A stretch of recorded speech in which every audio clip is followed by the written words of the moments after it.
Hello everyone, I hope you all are doing well. तो चलिए अपनी सीरीज़ को कंटिन्यू करते हुए अपना नेक्स्ट क्वेश्चन हम देखते हैं जो कि डिफरेंशियल इक्वेशन से रिलेटेड है।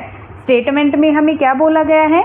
The solution of differential equation X square D square Y by D X square minus 3x D Y by D X plus 4y equal to 0 is equal to, हमें इस differential equation का solution find out करना है। तो एक बार अच्छे से हम इस डिफरेंशियल इक्वेशन को रिकॉग्नाइज कर लेते हैं।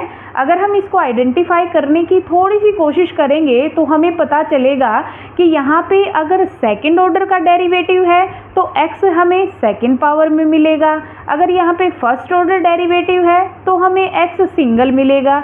यानी यहाँ पे एक हमारे पास आइडेंटिटी बन जाती है डिफरेंशियल इक्वेशन की, जो कि हमारे पास होमोजीनियस डिफरेंशियल इक्वेशन की फॉर्म होती है, जिसको हम कोची आइलर एलडी से भी रिकॉग्नाइज करते हैं अपने ग्रेजुएशंस के अंदर, और ये 5th और 6th चैप्टर में आती है हमारी डिफरेंशियल इक्वेशन में। तो इस डिफरेंशियल इक्वेशन का हमें सॉल्यूशन पता करना है और हमारे पास यहाँ पे 4 ऑप्शंस गिवन है, यानी चारों में से कोई ना कोई एक हमारा आंसर है और आंसर हमारे c1 + c2x की फॉर्म में गिवन है, यानी कहीं ना कहीं हमारे रूट यहाँ पे रिपीट होंगे। तो चलिए इसका सॉल्यूशन हम करते हैं।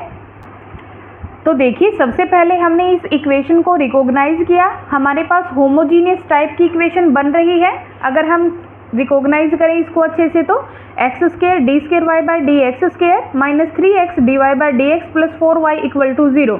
अगर इस टाइप की डिफरेंशियल इक्वेशन हमें गिवन है तो इस इक्वेशन को सोल्व करने का हमारे पास एक स्टैंडर्ड रूल होता है कि यहाँ पे हम x को याद रखना है, जो भी सब्सटीट्यूशन हम लेंगे लास्ट में अपना सॉल्यूशन निकलने के बाद उस सब्सटीट्यूशन को वापस से उसी फॉर्म में रिप्लेस कर देना है हमें। तो यहाँ पे हमें क्या करना है, x को एक्सपोनेंशियल पावर z रिप्लेस करना है, जैसा कि हमने बर्नौली इक्वेशन में भी किया था। वो थोड़ा सा डिफरेंट था क्योंकि वहाँ पे राइट हैंड साइड में हमें लीनियर डिफरेंशियल इक्वेशन बनानी थी। अब ये हमारी टर्म आ गई होमोजीनियस डिफरेंशियल इक्वेशन से रिलेटेड, तो दोनों में चलेगा सब्सटीट्यूशन ही, लेकिन उसमें हम लीनियर की फॉर्म के अकॉर्डिंग चलेंगे, इसमें हम होमोजीनियस डिफरेंशियल इक्वेशन की फॉर्म के अकॉर्डिंग चलेंगे। तो यहाँ पे सबसे पहले x को e ऑफ z पुट करना है। अब यहाँ से log ऑफ x हमारा क्या बन गया, z बन गया, यानी जो हम d बाय डी एक्स करेंगे वो हमारा d बाय डी जेड के इक्वल होगा, और ये इक्वल होगा हमारा कैपिटल D के, यानी फर्स्ट ऑर्डर है तो simply x D Y by D X को हम d पुट कर देंगे। सेकंड ऑर्डर है तो इसको हम यहाँ पे d माइनस 1 से रिप्लेस कर लेंगे, तो कुछ ऐसी फॉर्म हमारे पास आ जाएगी d minus 1 minus 3 of x D Y by D X था, तो इसको हम 3 ऑफ d पुट कर देंगे प्लस 4y इक्वल टू 0। अब इस फॉर्म को आने के बाद हम ग्रेजुएशन में पहुंच जाते हैं कि वहाँ पे जब हम अपनी डिफरेंशियल इक्वेशन को सोल्व करते हैं तो हमें ऑक्सिलरी इक्वेशन और ऑक्सिलरी इक्वेशन निकालनी पड़ती है। सबसे पहले हमारा जो यहाँ पे सॉल्यूशन है वो ऑक्सिलरी इक्वेशन पे बेस्ड ही आ रहा है, तो हमें वहाँ तक ही सॉल्यूशन करना है अपनी इक्वेशन का। तो देखिए यहाँ पे ऑक्सिलरी इक्वेशन जब हमने बनाई, x D by D X को हमने जब d पुट किया तो हमारे पास यहाँ से d square minus 4d plus 4y equal to 0 बन गया।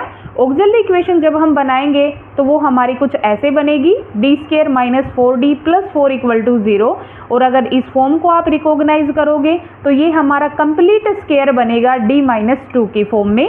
तो यहाँ से d हमारे पास क्या बन जाएगा, 2 और 2। अब हमारे पास रिपीटेड रूट है तो इनका सॉल्यूशन हम कैसे करते हैं, if root are real and repeated, तो हमारे पास सॉल्यूशन ऐसे बनता है c1 + c2। अब हमने सब्सटीट्यूशन में z लिया था तो ये c1 + c2z साथ में e raised to power 2 of z बन जाएगा। बस थोड़ा सा ये चेंज आएगा, बाकी हम नॉर्मल जो डिफरेंशियल को सोल्व करते हैं वैसे ही करेंगे जैसा 3rd और 4th चैप्टर में गिवन है डिफरेंशियल इक्वेशन में। ये हम लास्ट के चैप्टर में थोड़ा सा चेंज, क्योंकि यहाँ पे हमारे पास कोची आइलर एलडी आना स्टार्ट हो जाती है। तो देखिए हम z के सॉल्यूशन में पहुँच गए, लेकिन हमारे पास जो ऑप्शंस गिवन है उन ऑप्शंस में हमें यहाँ पे log x और x स्क्वायर की फॉर्म बोली गई है, या फिर एक्सपोनेंशियल पावर x की फॉर्म बोली गई है। हमारा ये वाले पे सॉल्यूशन क्या आया है, e raise to power Z की फॉर्म में, तो हम अपने सॉल्यूशन को वापस से रिप्लेस कर लेंगे उसी फॉर्म में जहाँ से हमने पिक किया था। तो हमारा आंसर बन जाएगा c1 + c2 log x into में क्या आ जाएगा x²। तो इस अकॉर्डिंग हमारा जो ऑप्शन डी है वो करेक्ट होगा। Thank you so much. Next question हमारा वेक्टर से रिलेटेड है। स्टेटमेंट को अच्छे से रीड डाउन कर लेते हैं। हाफ क्वेश्चन हमारा स्टेटमेंट से ही क्लियर हो जाता है। तो देखिए क्या बोला गया है, if A B C are unit vectors it means mod of A, mod of B and mod of C, these all are equal to 1। A B C are unit vector and one relation हमें given मिलेगा, उस relation को pick करते हुए हम अपने result तक यहाँ पे पहुँचेंगे। हमें सबसे पहले यूनिट वेक्टर गिवन है such that a + b - c = 0, then angle between a and b is equal to, हमें एंगल निकालना है a और b के बीच का, यानी c को हमें रिप्लेस करना पड़ेगा और कुछ ऐसा रिलेशन लगाएंगे कि वहाँ से c की वैल्यू जो आएगी वो हमें एक ही गिवन है कि मोड ऑफ c = 1, यानी कहीं ना कहीं हम डायरेक्ट इस रिलेशन का अगर स्क्वायर कर ले तो हम अपना सॉल्यूशन फाइंड आउट कर सकते हैं इजीली। तो देखिए कैसे हम इसको करेंगे।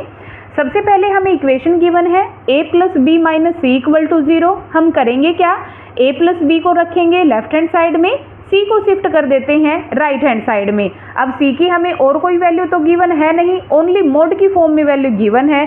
तो मोड की फॉर्म में वैल्यू गिवन है इसलिए हम क्या करेंगे, बोथ साइड स्क्वायर कर देंगे। स्क्वायर करने के बाद ये हमारे पास क्या बनेगा, mod of a² plus mod of b² plus 2 × a × b equal to mod of c²। अब हमें इनकी वैल्यू गिवन है, mod of a1, mod of b1 and mod of c1। तो ये वैल्यूज यहाँ पे रिप्लेस कर लेते हैं।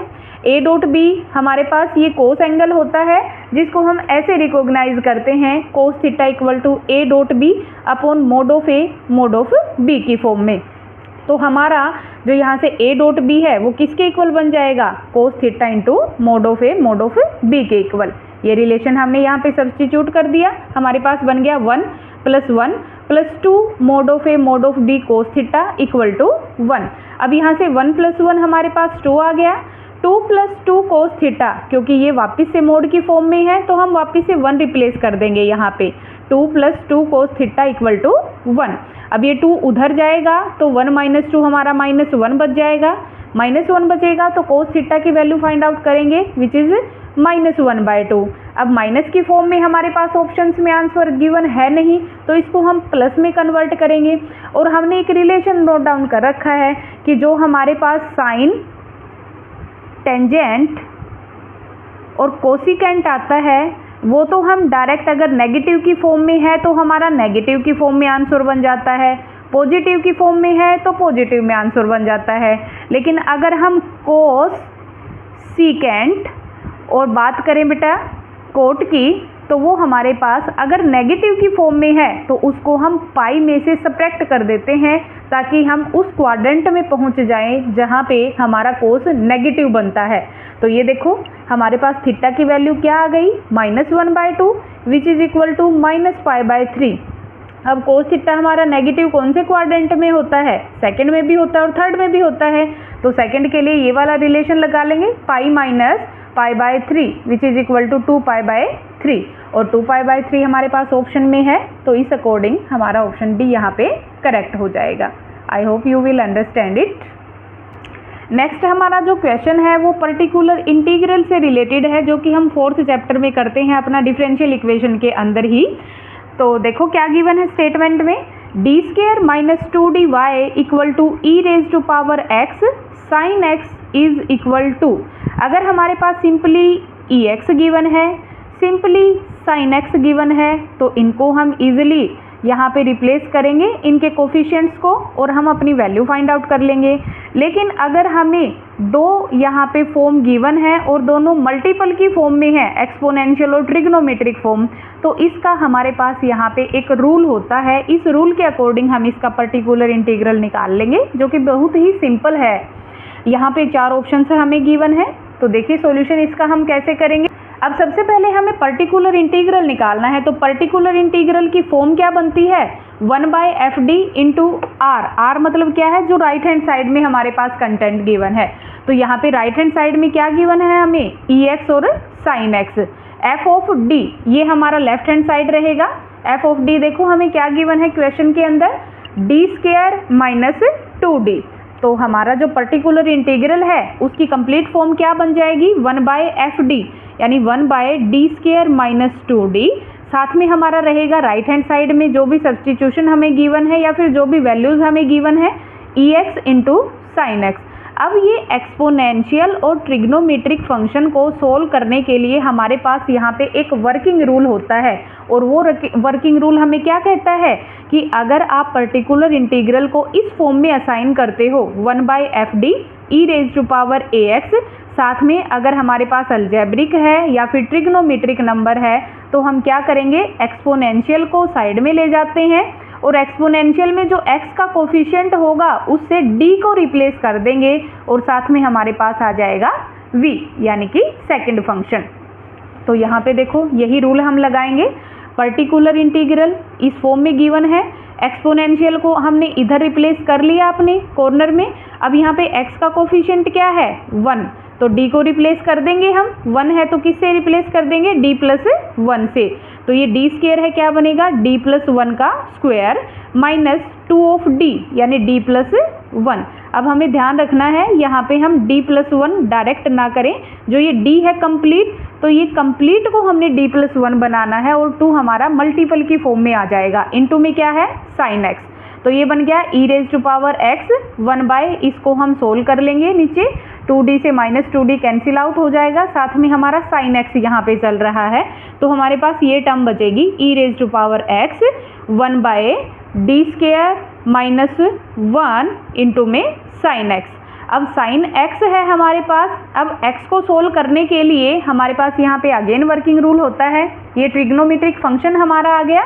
तो ट्रिग्नोमेट्रिक फंक्शन में हम क्या करते हैं, d² को -a² से रिप्लेस करते हैं, d' को -b² से रिप्लेस करते हैं और d' को -ab से रिप्लेस करते हैं। लेकिन हमारे क्वेश्चन में ओनली d² दिया गया है, तो हम यहाँ पे ओनली जो x का कोफिशिएंट होगा उसको माइनस से रिप्लेस कर लेंगे। यानी यहाँ पे हमें क्या रिप्लेस करना है, x का कोफिशिएंट 1 है तो 1 का स्क्वायर करेंगे और साथ में हमें नेगेटिव लगाना है, तो ये -1 बन जाएगा, -1 sin x। ये क्या बच गया हमारे पास, e⁻x 1/-2 sin x। इसको हम यहाँ पे नेगेटिव ले लेंगे बाहर, तो ये बच जाएगा 1/2 e⁻x sin x, and this will be our answer. I hope you will understand this, and इस अकॉर्डिंग हमारा जो ऑप्शन ए है that will be our correct answer. Next question जो है हमारा वो प्रोबेबिलिटी से रिलेटेड है। तो चलिए हम अपना क्वेश्चन की स्टेटमेंट देख लेते हैं क्या है। 3 vertices out of 6 vertices, 3 vertices out of 6 vertices of a regular hexagon are chosen at random। जो हमारी स्टेटमेंट है पहले हम उसको पार्ट में डिवाइड कर लेते हैं। सबसे पहले हमने यहाँ तक का क्वेश्चन रीड आउट करना है अच्छे तरीके से। 3 vertices out of 6 vertices means these are the total sample spaces or total number of ways. These are the total number of ways, and again we read out our statement, then we get the next part of our question which will be related to number of favorable cases. उसके बाद हमें क्या बोला गया है, the probability that triangle obtained by joining these vertices is equilateral। यहाँ पे इस पॉइंट को नोट करना है। इसमें हमारे पास 2 क्वेश्चन बन गए देखा जाए तो, लेकिन हमें निकालना क्या है, प्रोबेबिलिटी निकालनी है उस ट्रायंगल की जो वर्टिसेस को मिलाने पर इक्विलेटरल की फॉर्म में आ रहा है। तो सबसे पहले जब भी हेक्सागन की बात आए तो हमारे माइंड में हेक्सागन की पिक्चर क्लियर हो जानी चाहिए। अब यहाँ से हमारे पास 4 ऑप्शंस गिवन हैं, 1/6, 1/5, 1/10 एंड 1/20। तो चलिए इसका सॉल्यूशन हम कर लेते हैं। सबसे पहले हमारे पास यहाँ पे हमें हेक्सागन की पिक्चर को रिकॉग्नाइज करना है। हेक्सागन हमारा कुछ सिंपली इस टाइप से होता है। अब हमारे पास पहली जो स्टेटमेंट है दोबारा से उसको देखते हैं कि क्या बोला गया है। 3 vertices out of 6 vertices are chosen at random. It means these are total sample spaces. Total sample spaces क्या है हमारे पास? 3 vertices out of 6. It means ये हमारे पास total number of cases क्या बनेंगे? 6C3 means 20. अब हमें जो पूछा गया है वो हम निकाल लेंगे। फेवरेबल केसेस क्या होंगे? The probability that triangle obtain by joining these vertices equilateral. अब ये जो हमारा हेक्सागन है ना, इससे हमें इक्विलेटरल ट्रायंगल बनाना है। तो इक्विलेटरल ट्रायंगल कब पॉसिबल है? जब हम इन दोनों को मिलाएं और ऐसे इसको मिला दें। एक तो तब बनेगा इक्विलेटरल हमारा, और एक हमारा बनेगा जब हम इनको ऐसे मीट कर दें। तो हमारे पास अगर आप देखोगे तो पूरा जो शेप है हेक्सागन का वो कवर हो चुका है ओनली 2 ही इक्विलेटरल ट्रायंगल से। बाकी इक्विलेटरल ट्रायंगल तो यहाँ पे पॉसिबल है नहीं, क्योंकि हम सारे को यहाँ पे ज्वाइंट कर चुके हैं। तो हमारे पास 2 ही इक्विलेटरल ट्रायंगल बने और हमारे पास टोटल केस क्या थे? 20। तो हमारा रिक्वायर्ड आंसर होगा प्रोबेबिलिटी का, वो क्या होगा? Number of favourable cases which are 2 and total number of cases which are 6C3 that is equal to 20. So our complete answer will be number of favorable cases by total number of cases, this is equal to 1/10 and इस according हमारा जो option C है that will be our correct answer. Hope you understand it. अभी जो हमारा next question है वो determinant से रिलेटेड है। डिटर्मिनेंट हम सबको पता ही है, वैसे बेसिकली अगर मैं डेफिनेशन की बात करूं तो हम 12th क्लास से पढ़ते आ रहे हैं। डिटर्मिनेंट हम स्क्वायर मैट्रिक्स का निकालते हैं। ये एक नंबर होता है जो कि एसोसिएट होता है मैट्रिसेस के साथ में, लेकिन हमारे पास जो स्टेट में क्वेश्चन बनेंगे वो रिलेशन को लेके बनेंगे और काफ़ी इंपॉर्टेंट हो जाता है इस अकॉर्डिंग डिटर्मिनेंट, क्योंकि मैट्रिसेस, डिटर्मिनेंट, इनवर्स, इन सब से क्वेश्चन पूछे जाते हैं जो कि ईजिली हम अटेम्प्ट कर सकते हैं अपनी एग्जाम के अंदर। तो देखिए 15th क्वेश्चन हमें क्या बोला गया है? If determinant A B A alpha plus B C B alpha plus C, A alpha plus B alpha plus C 0 equal to 0, ये हमें रिलेशन गिवन है। इफ इसको हम ए कंसीडर कर लेते हैं। If determinant of A equal to 0 then A B C are in, यानी हमें कोई ना कोई ऐसा यहाँ पे जो ऑपरेशन है वो लगाना है ताकि हमारे पास ए बी और सी के अंदर रिलेशन बन जाए। ऑप्शन इसके हमें A P G P H P, arithmetic progression, geometric progression और हार्मोनिक प्रोग्रेशन इसकी फॉर्म में गिवन है। यानी हमें कोई ऐसा रिलेशन बनाना है जो या तो हमारे पास किसकी फॉर्म में बने? b equal to A plus C by 2 की फॉर्म में, या फिर यहाँ से b equal to under root A C की फॉर्म में, या फिर यहाँ से 2ac अपॉन में a प्लस सी की फॉर्म में। इन तीनों में से हमें कोई ना कोई रिलेशन बनाना होगा और यहाँ से हम ऑप्शन को मैच करेंगे। अगर कोई भी मैच नहीं करेगा तो हम नन ऑफ दीज करेंगे। तो चलिए अपना सॉल्यूशन हम करते हैं। तो देखो, अगर आप मैट्रिक्स को अच्छे से रिकॉग्नाइज करोगे तो यहाँ पे हमारे पास C3 में एक रिलेशन गिवन है a अल्फा प्लस b। हमें a फर्स्ट कॉलम में गिवन है। अगर मैं फर्स्ट कॉलम की अल्फा से मल्टीप्लाई कर दूँ, है ना, और b को ऐसे ही रखूं और इसमें से C1 और C2 को सब्ट्रैक्ट कर दूं, तो क्या मेरे पास ये 0 बन जाएगा? बन जाएगा। तो हमें ऐसा ही यहाँ पे ऑपरेशन लगाना है ताकि हम अपने डिटर्मिनेंट को इजी से कैलकुलेट करके वहाँ से रिलेशन फाइंड आउट कर सकें। तो यही सेम हमारा इसमें भी अप्लाई होता है। यानी कि अगर मैं यहाँ पे ये वाला रूल ऑपरेशन अप्लाई करती हूँ तो मेरा यहाँ पे 0 बन रहा है और थर्ड को हम इजीली फिर एलिमिनेट करके एक्सपेंड करके अपना डिटर्मिनेंट फाइंड आउट कर सकते हैं। तो यहाँ पे देखो मैं यही ऑपरेशन लगाऊंगी, C3 minus alpha C1 minus C2। तो C3 पे ऑपरेशन लगाया है तो C1 C2 को हमने टच ही नहीं करना, उनको एज इट इज़ हमने लिखना है। तो क्या आ जाएगा? ए अल्फा प्लस बी, फिर आएगा बी अल्फा प्लस सी, और यहाँ से हम जब इसको आइडेंटिफाई करेंगे तो ये बनेगा A alpha plus B minus alpha C1 कर रहे हैं तो ये आ जाएगा ए अल्फा माइनस C2 यानी माइनस बी। ऐसे ही हम इसको करेंगे यहाँ पे B alpha plus C minus be alpha minus सी। फिर इसको करेंगे यहाँ पे तो ये ऑलरेडी 0 है, तो हमारे पास ये वाली टर्म्स आ जाएंगी, इसकी हम अल्फ़ा के साथ मल्टीप्लाई कर लेंगे। तो ये अल्फ़ा ऑलरेडी है यहाँ पे, ये स्क्वायर की फॉर्म में चला जाएगा, minus of A alpha square plus B alpha, क्योंकि माइनस कर रहे हैं हम C3 में से, यानी 0 में से हम माइनस करेंगे, अल्फ़ा की मल्टीप्लाई करेंगे इसके साथ और माइनस C2 करेंगे, तो ये रिलेशन बन गया।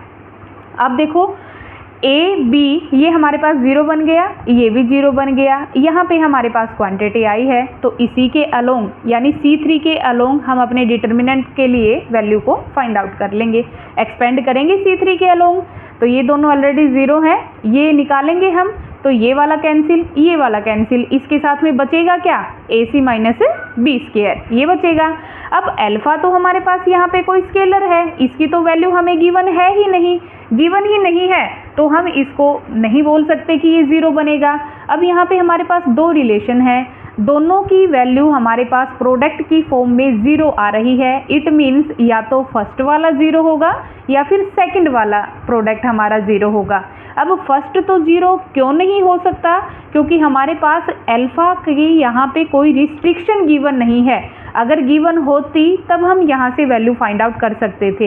इट मीन्स ये फंक्शन तो हमारा 0 होगा नहीं, तो हमारे पास सेकंड जो रिलेशन है वो इक्वल टू 0 बन जाएगा, और जब हम इसको इक्वल टू 0 बनाएंगे तो यहाँ से हमारे पास AC equal to B square या फिर B equal to under root AC की फॉर्म बन गई। ऐसा ही कुछ रिलेशन हमें बनाना था अपने ऑप्शंस के लिए, तो यहाँ से एक GP रिलेशन हमारा बन रहा है, and that is our correct answer. I hope you will easily understand these solutions. Thank you so much.